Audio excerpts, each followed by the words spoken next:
পবন মন্দ সুগন্ধ শীতল হেম মন্দির শুভিতম নিকট গঙ্গা বহত নির্মল শ্রী বদ্রীনাথ বিশ্বম্ভরম। বদ্রীনাথকে প্রণাম জানিয়ে আজকে আরম্ভ করছি আমাদের ব্লগ। আশা করি সবাই ভালো আছেন, আমরাও ভালো আছি। ভালো থাকাটাই আমাদের কামনা। আজকে আরম্ভ করব বদ্রীনাথ যাওয়ার পথের কিছু দৃশ্য দিয়ে আপনাদের কাছে। বদ্রীনাথ যাওয়ার পথে এত সুন্দর সুন্দর দৃশ্য, উত্তরাখণ্ডের রাস্তার পাহাড়ের মধ্যে নদী নালা ঝিল পাহাড় পর্বতে ঘেরা উত্তরাখণ্ড কি যে অপরূপ সুন্দর, সেটা ভাষায় প্রকাশ করার মতো সাহস কারুর নেই। বদ্রীনাথ ভগবান বিষ্ণুর প্রসিদ্ধ একটি মন্দির আর 4 ধামের মধ্যে একটি ধাম। বদ্রীনাথ ধাম সমুদ্রতল থেকে প্রায় 10,270 ফিট উপরে অবস্থিত, সেটাও লোকমুখে শোনা। বদ্রীনাথ ধামে অনেকে পিণ্ডদানও করে থাকেন। যোশীমঠ, নন্দাদেবী রাষ্ট্রীয় উদ্যান বদ্রীনাথ যাওয়ার পথেই পাওয়া যায়। কথিত আছে যে বদ্রীনাথ ধাম দর্শন করলে নাকি মানুষের পুনর্জন্ম হয় না। আজকের ব্লগটা বদ্রীনাথ যাওয়ার রাস্তার সৌন্দর্য নিয়েই তৈরি করেছি। এটা হচ্ছে আমাদের গাড়িতে বসার দৃশ্য। আমরা সবাই হাসি খুশি করে বাবাকে দর্শন করার উদ্দেশ্যে যাচ্ছি, কিন্তু আজ আমরা রাস্তার মনোমোহা সৌন্দর্য নিয়ে আলোচনা করব বা আপনাদেরকে দেখাবো।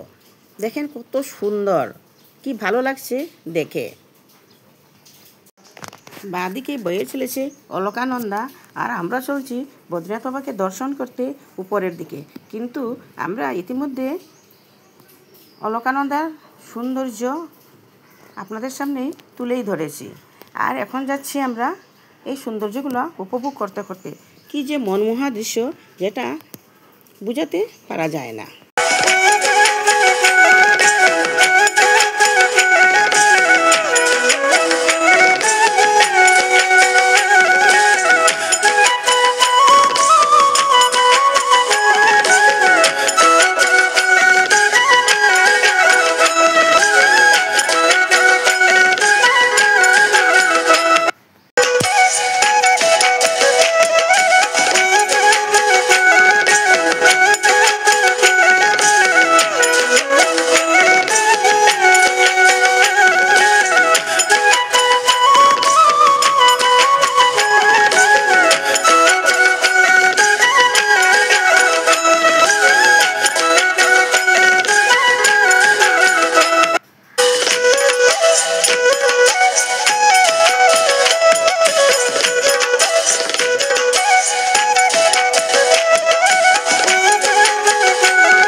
এটা হচ্ছে কর্ণপ্রয়াগ।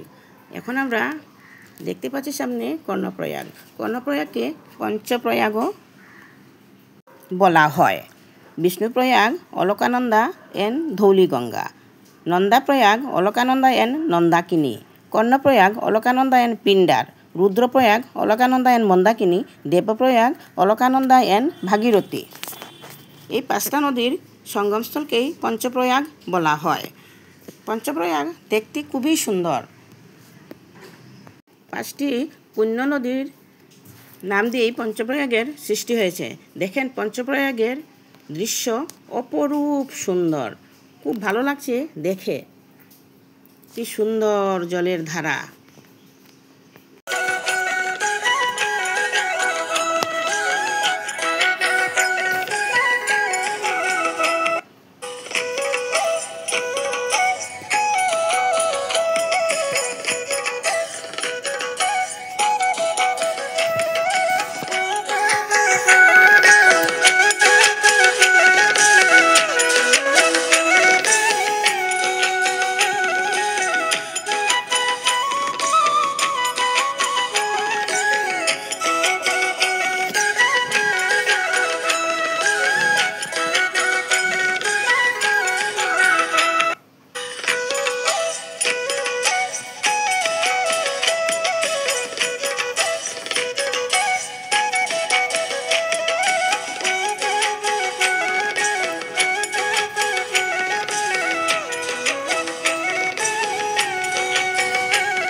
বন্ধুগণ, উত্তরাখণ্ডের প্রাকৃতিক মনোমোহা সৌন্দর্যই তুলে ধরার চেষ্টা করেছি, যেটা চোখ ফেরানো সম্ভব নয়। হয়তো জীবনভরই মনে থাকবে আমাদের উত্তরাখণ্ডের প্রাকৃতিক সৌন্দর্য।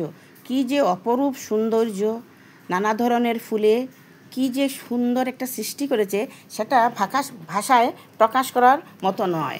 কোথাও সুন্দর সুন্দর রাস্তা, কোথাও সুন্দর সুন্দর নদী, কোথাও সুন্দর সুন্দর পাহাড়, কোথায় মনোমোহা দৃশ্য, সেটাই আমি তুলে ধরেছি এই ভিডিওতে।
আমরা যখন ওই রাস্তা দিয়ে যাচ্ছিলাম, কোথায় অল্প অল্প বৃষ্টি হচ্ছিল, কোথায় আবার বরফ সাদা চাদর বিছিয়ে রেখেছিল, কোথায় আবার নদীর সৌন্দর্য, কোথায় দেবদারু শিশু গাছের সৌন্দর্য দেখে দেখে মন মোহিত হয়ে হেসে খেসে আমরা চলছিলাম বদ্রীনাথের উদ্দেশ্যে।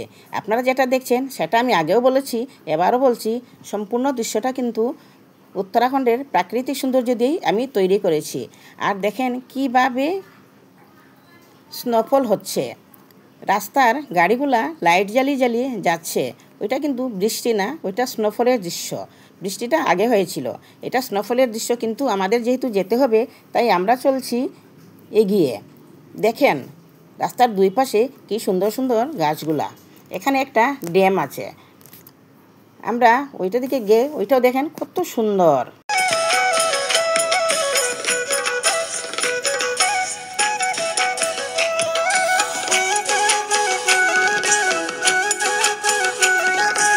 রাস্তাটা যেহেতু ছোট, তাই গাড়ি ক্রস হচ্ছিল না। দুইটা ড্রাইভারেই মনোমালিন্য করে কাজিয়ার সৃষ্টি, ঝগড়াঝাটির সৃষ্টি করছিল। তাই আমরা বললাম, একজন আগে পিছে হয়ে যাও, আমরা চলে যাই। তাই তারা বাধ্য হয়ে রাস্তাটা ছেড়ে দিল, ওই গাড়ির ড্রাইভার। তাই আমরা চলে গেলাম আমাদের রাস্তাতে। ওইখান থেকে ঝড়ে ঝড়ে ল্যান্ডস্লাইড হয় পাথর পড়ে। তার জন্য দেখেন কিভাবে তারের নেট দিয়ে পাথরগুলোকে বেঁধে বেঁধে দেওয়া হয়েছে। দেখেন সেটা কি সৌন্দর্য, কি যে ভালো লাগার দৃশ্য, সেটা না দেখলে হয়তো বোঝা যায় না। বরফগুলো কিভাবে গ্রিন গ্রিন পাহাড়ের মধ্যে সাদা রঙের চাদরের নিচে না বিছিয়ে দিয়ে রেখেছে। কি সুন্দর, কি অপরূপ সুন্দর। বারবার বলছি, আমি সৌন্দর্যটাই তুলে ধরার চেষ্টা করেছি। সম্পূর্ণ রাস্তায় যাওয়ার পথে সৌন্দর্যগুলো কত মনোমুগ্ধ, সেটাই তুলে ধরার চেষ্টা করেছি। খুব ভালো লাগছে দেখে। দেখেন কি যে সুন্দর।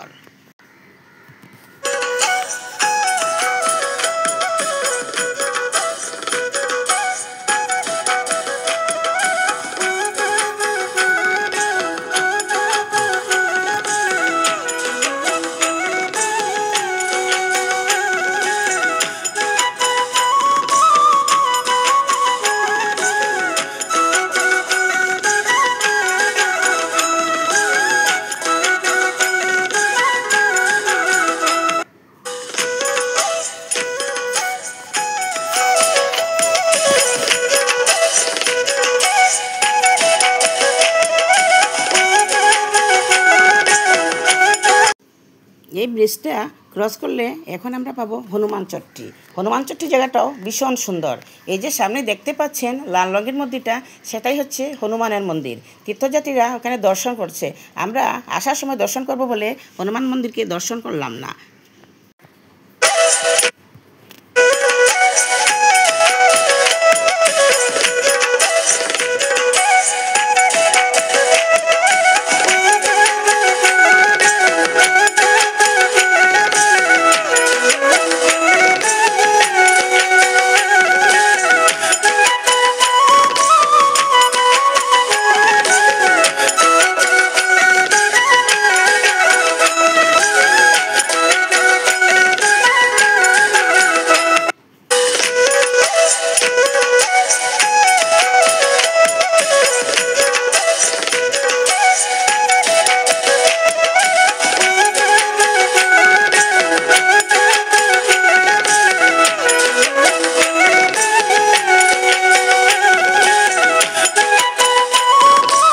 রাস্তাটা যদিও সুন্দর, কিন্তু বিপদ সংকুল।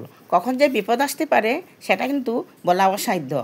একধারে সুউচ্চ পাথরের পাহাড়, অন্যদিকে বয়ে চলেছে নদীগুলো। কি সুন্দর, কিন্তু বিপদ সংকুল। বারবারই বলছি, দেখতেই মনে হচ্ছে কখন পাথর খুলে পড়বে, কখন ল্যান্ডস্লাইড হবে, এরকম একটা সৃষ্টি হয় রাস্তার মধ্যে। যেহেতু আমরা এসেছি মে মাসে, খুব শুকনার সিজন, তাই আমাদের রাস্তাঘাটে ভগবানের কৃপায় কোনো অসুবিধা হয়নি।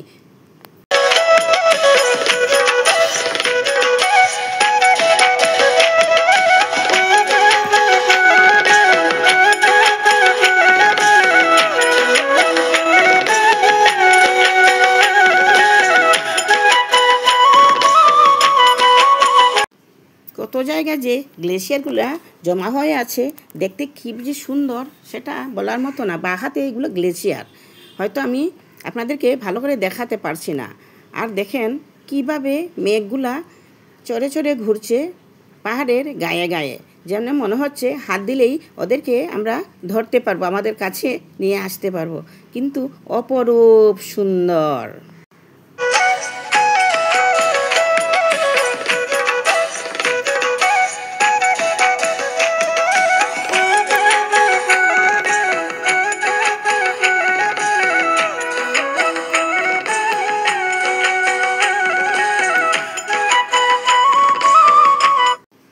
এতক্ষণ কত সুন্দর সুন্দর উপভোগ করে এখন আমরা এসে পৌঁছেছি আমাদের গন্তব্যস্থলে।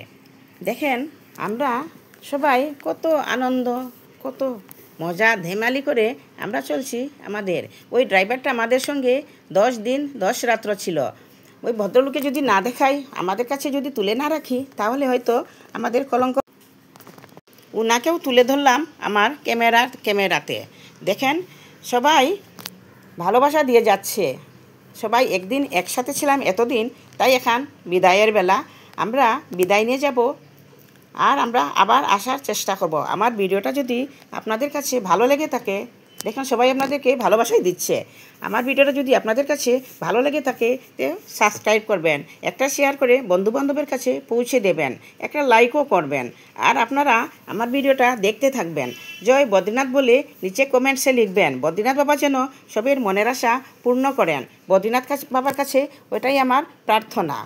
নমস্কার। জয় বদ্রী বিশাল কি জয়।